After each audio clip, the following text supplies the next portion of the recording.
क्या आप जानते हैं कि इस दुनिया में 89% लोगों के फेलियर की वजह क्या है?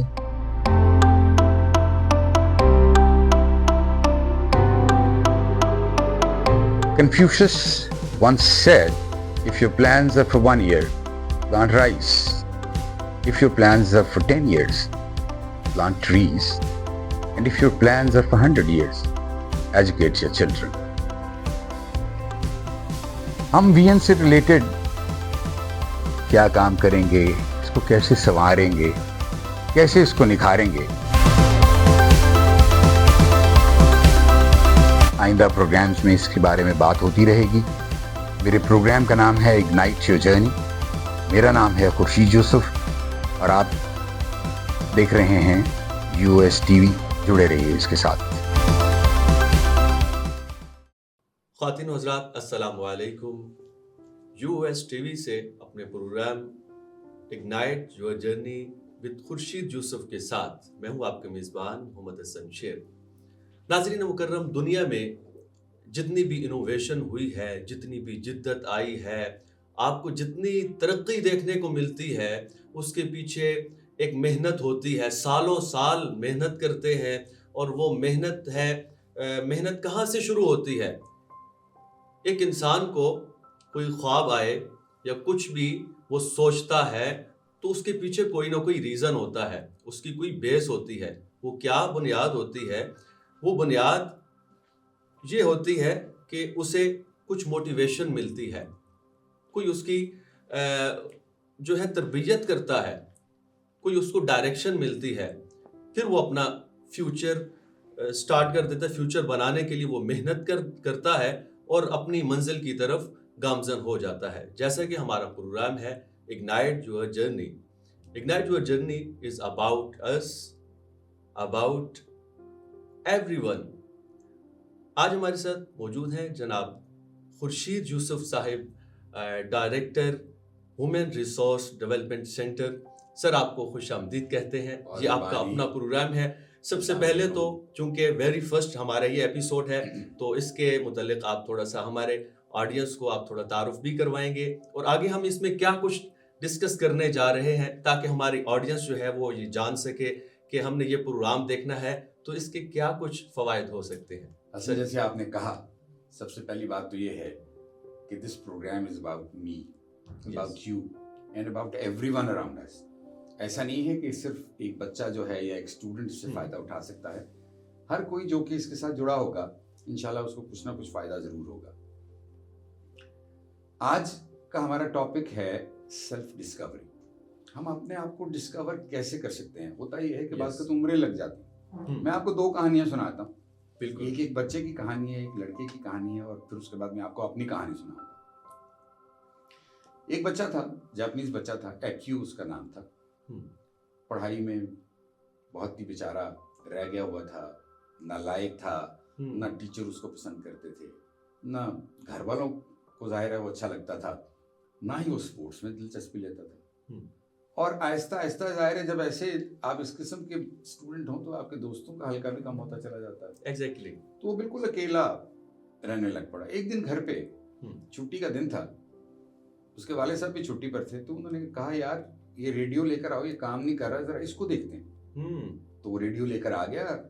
जब उसके वाले साहब ने वो रेडियो खोला तो उसके अंदर की दुनिया देख के वो फैसिनेट हो गया। अब वो देख रहा है तारें कहाँ से जा रही हैं, ये ट्रांसमीटर्स लगे हुए हैं, ये क्या चीज़ है, और बाकी ये फंक्शंस जो कर रही हैं चीज़ें, ये किस तरह फंक्शंस कर रही हैं, और ऑटोमेटिकली आवाज़ कहाँ से आ जाती है। बिल्कुल। तो उसने उसको ठीक करना शुरू कर दिया। वाले साहब को इन द मीनवाइल को काम सूझा, वो उठ के चले गए। ये लगा रहा 1 घंटा, 2 घंटे, 4 घंटे, शाम पड़ गई और अल्टीमेटली उसने रेडियो ठीक कर लिया। अच्छा। अब रेडियो जब उसने ठीक कर लिया, चूंकि अब सारा दिन उसमें उसने इन्वेस्ट कर दिया था, लेकिन चूंकि उसको इंटरेस्ट उसमें पैदा हो गया था, तो उसको ना भूख लगी, सही, ना उसको कोई थकावट हुई, और वो ये काम करता रहा। वक्त के साथ साथ 2-3 साल बाद उसने अपना एक छोटा सा बिजनेस, गली मोहल्ले में जो बिजनेस होता है, उसने बिजनेस शुरू कर दिया, छोटी छोटी इलेक्ट्रॉनिक डिवाइसेस बनाने का, जो कि वायरलेस से, रेडियो से रिलेट करती थी। ठीक हो गया। आपको पता है वो कौन था? उसका नाम था एक्यो मोरिटा।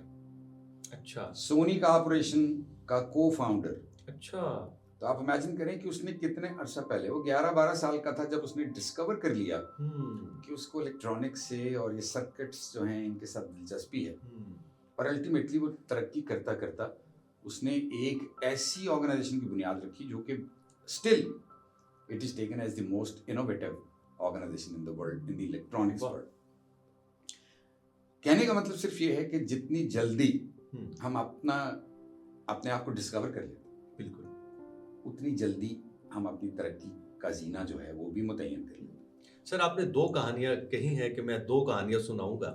पहली कहानी तो आपने सुना दी, वहीं से एक क्वेश्चन उठ रहा है कि जैसा कि आपने बताया है कि बच्चा था, उसने रेडियो खोला और उसको ठीक करना शुरू कर दिया।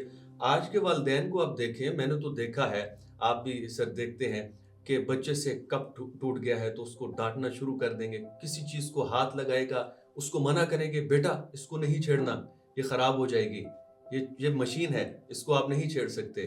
तो ये क्या डिफरेंस है कि उसने बचपन से ही वो काम शुरू कर दिया, वालिदैन ने उससे कुछ भी नहीं कहा, वो पूरा दिन लगा रहा और रेडियो ठीक कर लिया और आज एक कंपनी का ओनर है। तो ये क्या डिफरेंस है? अच्छा, पहले तो आपको मैं एक छोटा सा इसका जवाब दे दूं सर। उसी रिस्पांस में, अगर वो रेडियो खराब हो गया होता तो उसके वाले साहब का रिस्पांस क्या होता? वाह वाह। ठीक है ना। हर जगह पर वालिदैन, टीचर्स, हमारे जो ऊपर लोग काम कर रहे होते हैं, उनका हमारे बारे में ख्याल यही होता है कि ये अभी इमेच्योर है। लेकिन बहुत सारे टीचर्स ऐसे हैं, बहुत सारे मेंटोर्स ऐसे हैं, बहुत सारे गाइड्स ऐसे हैं जो आपको वो काम करने देते हैं। जब आप खुद इंडिपेंडेंटली वो काम करना शुरू कर देते हैं तो आपके लिए सेल्फ डिस्कवरी आसान हो जाती है। और यही एक तरीका है। और मेरा ख्याल है कि आजकल जिस तरह हमारा साइंस तरक्की कर रही है, एआई का ज़माना आ गया है, इसमें मेरा ख्याल है बच्चों को तजुर्बात करने देना चाहिए। ज़्यादा से ज़्यादा क्या होगा, कहीं कोई गलती हो जाएगी, कोई हर्ज नहीं, लाइफ इज़ लाइक दैट, चलने देना चाहिए। बिल्कुल। अब आपको मैं दूसरी कहानी सुनाता हूँ और वो कहानी मेरी अपनी है। रिलेट मैं इसलिए करना चाह रहा हूँ कि एक्यो ने 11-12 साल की उम्र में अपना टैलेंट पहचान लिया। मैं मिनिस्ट्री ऑफ डिफेंस में एक सेक्शन ऑफिसर के तौर पे काम कर रहा था।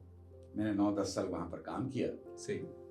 वहाँ से किसी साहब की मोटिवेशन की वजह से, जिन्होंने मुझे मोटिवेट किया कि ये ऑर्गेनाइजेशन तुम्हारे लिए नहीं है, तुम कोई और काम करना चाहिए, मैं उस ऑर्गेनाइजेशन को छोड़ के मैंने अपना बिजनेस शुरू कर दिया। बिजनेस में 9-10 साल मैंने धक्के खाए, कंप्यूटर नेटवर्किंग का बिजनेस किया, एक दो और छोटे छोटे साथ बिजनेसेस मैं कर रहा था। लेकिन वो एक होता है ना, आप बहुत दिलजमी के साथ कोई काम कर रहे होते हैं, मुझे कभी भी मजा नहीं आता। अच्छा। काम में कर रहा था, सर्वाइवल का इशू था, काम कर रहा था। बिल्कुल। फिर इस तरह हुआ कि एक दिन मुझे किसी साहब ने कहा कि यार ये एक सब्जेक्ट पढ़ाना है, तो मैं देख रहा हूँ कि तुम बोल लेते हो, तो ये सब्जेक्ट पढ़ाओगे? सही। और तुमने एमबीए भी किया हुआ है तो तुम कर लोगे ये? मैंने उनसे कहा सर मैंने तो जिंदगी में कभी पढ़ाई नहीं। उन्होंने कहा नहीं, मैं तुम्हें मशवरा देता हूँ, तुम पढ़ाओ। मैंने कहा सर ठीक है, मैं पढ़ा दूंगा, मैं आपको सीवी भेज दूंगा 3-4 दिन में। सही। वो 3-4 दिन जरा लंबे हो गए, 3-4 महीने तक चले गए। तो एक दिन उनका फोन आया मुझे, तुमने सीवी नहीं भेजा। मैंने कहा सर 2 दिन में सीवी भेज। उन्होंने कहा नहीं, आज शाम को मुझे आकर मिलो। ठीक। मैं शाम को उनके पास चला गया तो उन्होंने कहा कि आज वेडनेसडे है, कमिंग मंडे को तुम्हारी पहली क्लास है, स्ट्रेटेजिक मैनेजमेंट तुमने पढ़ाना है और मास्टर्स की क्लास को पढ़ाना है। सही। तो मैंने तो कभी पढ़ाया ही नहीं था। उन्होंने कहा तुम पढ़ा लोगे।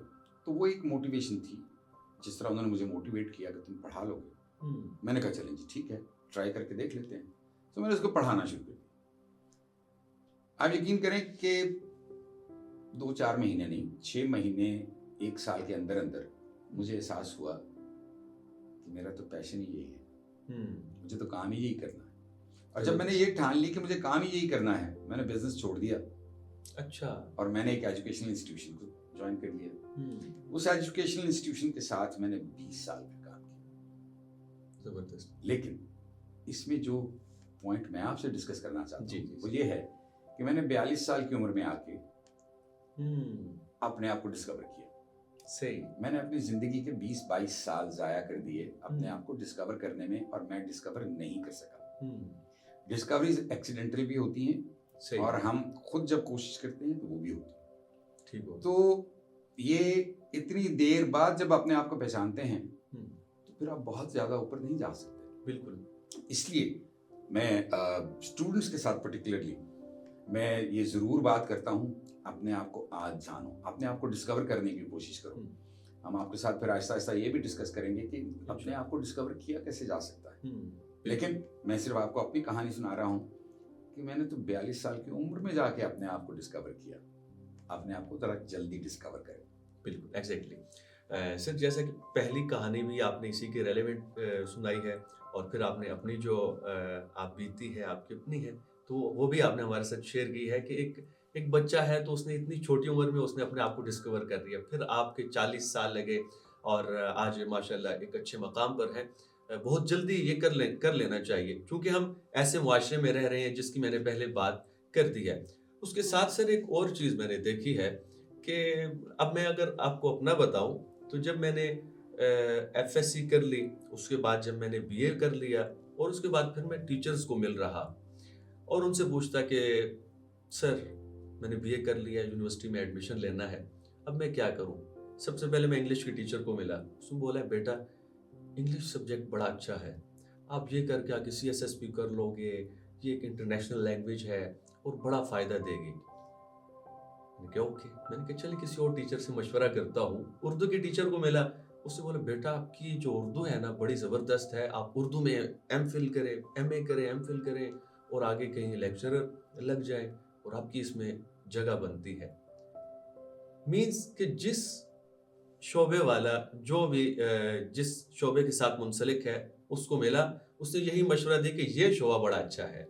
किसी ने मुझे ये नहीं बताया कि आपके लिए क्या अच्छा है, आप ये करो तो आप कामयाब हो जाओगे। एक आदमी ने मुझे बताया कि कोई ऐसा आप डिपार्टमेंट चूज करें जिसमें आप स्किल्स सीखें, अपने स्किल्स जो है इम्प्रूव करें। तो उसके बाद मुझे समझ आई कि ठीक है, मैंने खुद को डिस्कवर करना है और मैंने कौन सी डिग्री करनी है। और फिर मुझे समझ आई कि ठीक है यार, मेरा मीडिया में इंटरेस्ट है तो मैं मीडिया की तरफ आऊँगा, और फिर मैंने ये चीज़ शुरू कर दी है। सवाल ये है कि हमें जो है गाइड क्यों नहीं ठीक तरीके से किया जाता? कोई टीचर है तो वो भी हमें सिर्फ अपनी लाइन में लगाता है, बल्कि हमें किसी अच्छे शोबे का बताता नहीं है कि आपने फ्यूचर में क्या बनना है। इसका क्या रीज़न हो सकता है? हसन, हम चूंकि ये टॉपिक बहुत बड़ा है जो आपने कहा है, सर, इस टॉपिक पे इंशाल्लाह ताला हम किसी वक्त बहस करेंगे। सही। हम हमारे एपिसोड्स जो नेक्स्ट एपिसोड्स आएंगे हम उसके ऊपर ये वाली बात भी करेंगे। आज चूंकि हमारा फोकस सेल्फ डिस्कवरी पर है, ठीक है। तो मैं ज़्यादा चाहता हूं कि मैं सेल्फ डिस्कवरी के बारे में बात करूं। Okay sir. अब ये देखिए, आप इतने यूनिक हैं कि अल्लाह ताला ने आप जैसा इस दुनिया में कोई भी नहीं बनाया। 8 अरब लोगों में आप जैसा कोई भी नहीं है। सही। तो जब मैं यूनिक हूं, मेरी वैल्यूज डिफरेंट हैं, मेरा पैशन डिफरेंट है, सही। तो मैं दूसरे लोगों से इतना मुख्तलिफ हूं कि अगर मैं अपने आप को डिस्कवर करना शुरू कर दूं कि मैं किस तरह मुख्तलिफ हूं, मेरे अंदर क्या ऐसी खूबी है जिसको मैं पॉलिश कर सकता हूं, जिसको मैं चीजल कर सकता हूं और जिसके जरिए मैं ग्रो कर सकता हूं, सही। तो हमारे लिए राहें जरा ज्यादा जल्दी खुलना शुरू हो जाती हैं। थोड़ी सी प्रॉब्लम हमारे साथ मैं तज़किरा कर ही देता हूं जी। कि हम ना एक लिमिटेड उसमें लिमिट्स में रहते हैं, हमारी बाउंड्रीज हैं। हाँ जी। उन बाउंड्रीज में हमारे पेरेंट्स वो कहते हैं नहीं तुमने यही बनना। फिर जैसे आपने टीचर्स की बात की, टीचर्स हैं जो आपको मजबूर करते हैं कि नहीं यही बनो। फिर हमारी सोसाइटी है, वो भी हमारे ऊपर मुख्तलिफ किस्म के कदगंज लगा देती है। आप सोचे ना हज़म, आपने क्यों नहीं सोचा कि आप एक अच्छे शेफ बने? नहीं सोचा ना, कभी नहीं। मैं ऐसे बच्चों को जानता हूँ जो कि जबरदस्त किस्म के शेफ हैं। अच्छा। और शेफ बनना चाहते थे, नहीं बने, सिर्फ इसलिए कि मुआशरे में वैल्यू नहीं है। तो इसलिए ये तीनों चीज़ें काउंट करती हैं। पेरेंट्स भी काउंट करते हैं, या हमारा ख़ानदान कह लें वो काउंट करता है, हमारे टीचर्स, और उसके साथ साथ हमारी सोसाइटी भी इसमें एग्जिट करती है। आज हम जो बात करेंगे सेल्फ डिस्कवरी के बारे में, ठीक है। उसमें जैसे मैंने पहले कहा कि हमारे अंदर यूनिकनेस है।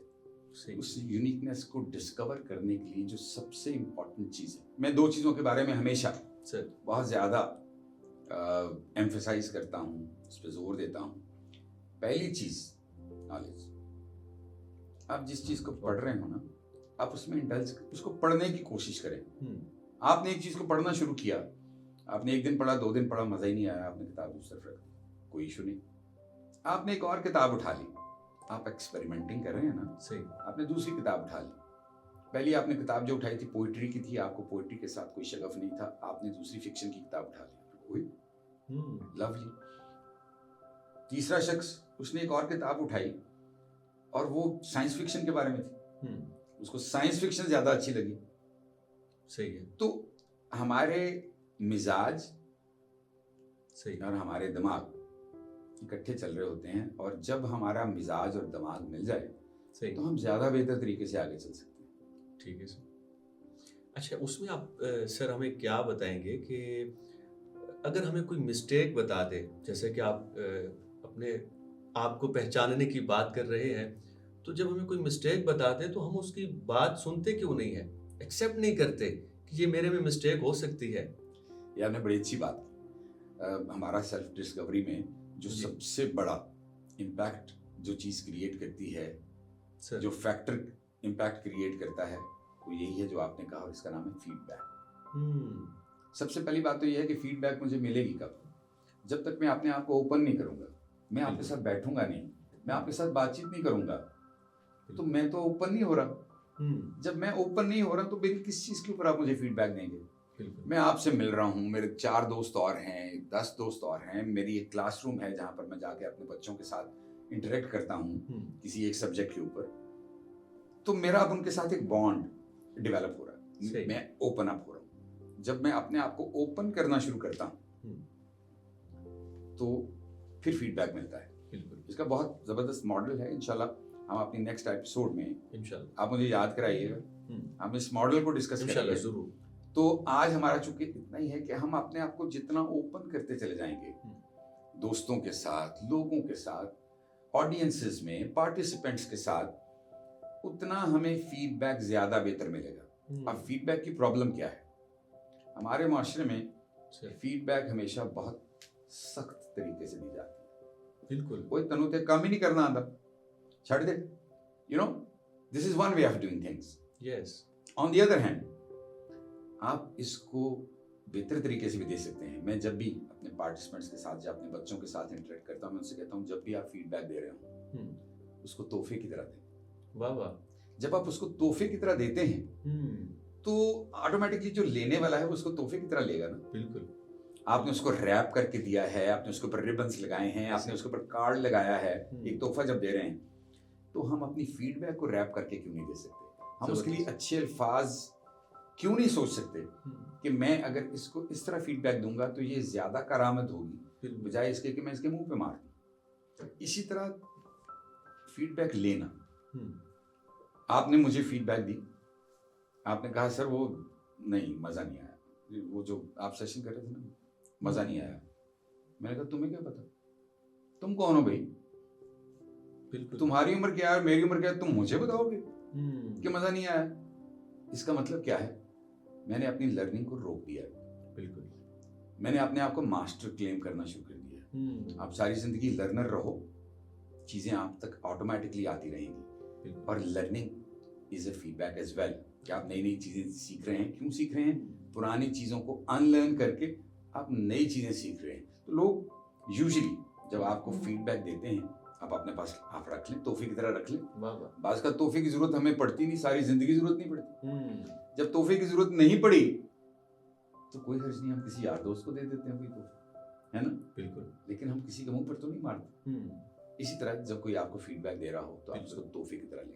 आप तोहफे की तरह फीडबैक देना और लेना सीख जाएं, आई टेल यू आपकी लर्निंग ज्यादा स्ट्रांग। जबरदस्त सर। वैसे जैसे आप ये इस पे गुफ्तगू कर रहे हैं, क्वेश्चन बहुत सारे मेरे माइंड में आ रहे हैं सर। इसके साथ क्या कम्प्लेक्स को भी जोड़ा जा सकता है कि जिस अंदाज में आप एक इंसान को गलती बता रहे हैं, बार बार हर तरफ से वो झड़के खा रहा है, क्या इसकी वजह से कम्प्लेक्स भी पैदा हो सकता है? दोनों चीजें हो सकती हैं, नेगेटिविटी भी पैदा हो जाती है, कॉम्प्लेक्सेस पैदा हो जाते हैं। जाहिर है जब आप बार बार मुझे एक चीज के बारे में बता रहे होंगे कि ये गलत कर रहे हो, तो मैं रिट्रीट करना शुरू कर दूंगा, मैं अपने शेल में जाना शुरू कर दूंगा। सही है। But there are other kind of people as well.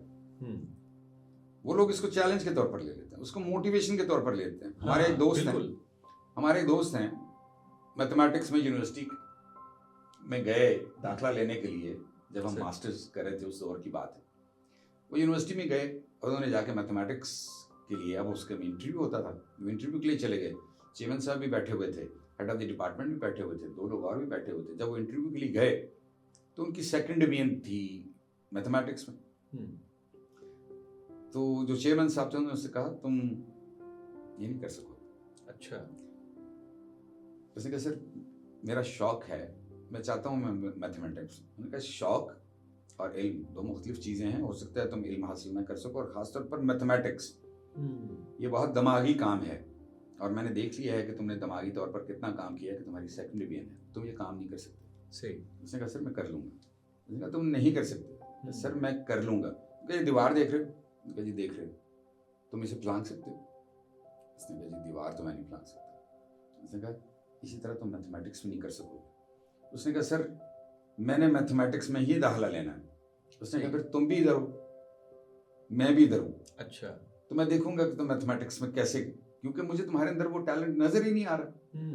सोम साहब ने मैथमेटिक्स में दाखिला लिया। मैथमेटिक्स में उन्होंने पूरे अपने डिपार्टमेंट को टॉप किया। सही। उनको उसी वक्त एक इंटरनेशनल यूनिवर्सिटी से स्कॉलरशिप की ऑफर हुई, अच्छा। पेड स्कॉलरशिप, और वो पीएचडी करने के लिए मैथमेटिक्स में पाकिस्तान से बाहर चले गए, और मैथमेटिक्स से रिलेटेड ऑपरेशन रिसर्च में वो अपनी पीएचडी करके आए। ये दूसरा तरीका है जबरदस्त। चैलेंज कबूल करने का। बिल्कुल। हमें ना चैलेंज कबूल करनी चाहिए। नाज़रीन, जैसा कि आप समाअत फरमा रहे हैं, डॉक्टर खुर्शीद यूसुफ साहब हमारे साथ मौजूद हैं, और इंशाल्लाह हम नेक्स्ट प्रोग्राम्स में भी आपसे इसी तरह हाजिर खिदमत होंगे। और आप जैसे कि फीडबैक की बात हो रही है, तो हमारे प्रोग्राम के रेलेवेंट आप फीडबैक भी दे सकते हैं। आप नीचे कमेंट्स में हमें बता सकते हैं, हमें वैसे आप अप्रोच कर सकते हैं किसी भी वजह से। यूएस टीवी आपको लिंक भी मिल गया है, तो आप कमेंट्स के ज़रिए से हमें बताएंगे, हम आपके कमेंट्स भी पढ़ेंगे, आपका फीडबैक लेंगे, और आपके फीडबैक पर हम डिस्कशन भी करेंगे। आपके कोई क्वेश्चंस होंगे तो वो भी हमें आप कमेंट्स के ज़रिए से कर सकते हैं, और आपकी हम क्वेश्चन भी नेक्स्ट प्रोग्राम में सर से डिस्कस करेंगे, और उनके जवाबात भी बड़े अच्छे तरीके से आपको खूबसूरत अंदाज में डॉक्टर साहब आपको उसके जवाबात भी देंगे। और इसी तरह हम इस प्रोग्राम को आगे भी चलाएंगे, इंशाल्लाह चलता रहेगा। नहीं जी, वाई नॉट। आपके सवालात हमारे लिए ज़्यादा प्रायोरिटी रखते हैं, ज़्यादा इंपॉर्टेंस रखते हैं। आप अपने सवाल कीजिए, इंशाल्लाह हम पहले आपके सवालों के जवाब दिया करेंगे, और दूसरा एपिसोड या दूसरा सेगमेंट जो है उसके बाद किया करेंगे इंशाल्लाह। बिल्कुल, इंशाल्लाह। आज तो हमारा ये इंट्रोडक्शन था, जैसा कि सर के साथ भी आपका तारुफ हो चुका है। तो जिस तरह खूबसूरत गुफ्तगू करते हैं आप, यकीनन आप भी इसी तरह इसी अंदाज में इस चीज़ को एक्सेप्ट भी करेंगे। हमारा ये प्रोग्राम आप बड़े शौक़ के साथ देखेंगे। इंशाल्लाह नेक्स्ट प्रोग्राम में दोबारा होती है मुलाकात। तब तक हमें दीजिए इजाज़त, दुआओं में याद रखिएगा। वस्सलामु अलैकुम रहमतुल्लाह। अल्लाह हाफ़िज़।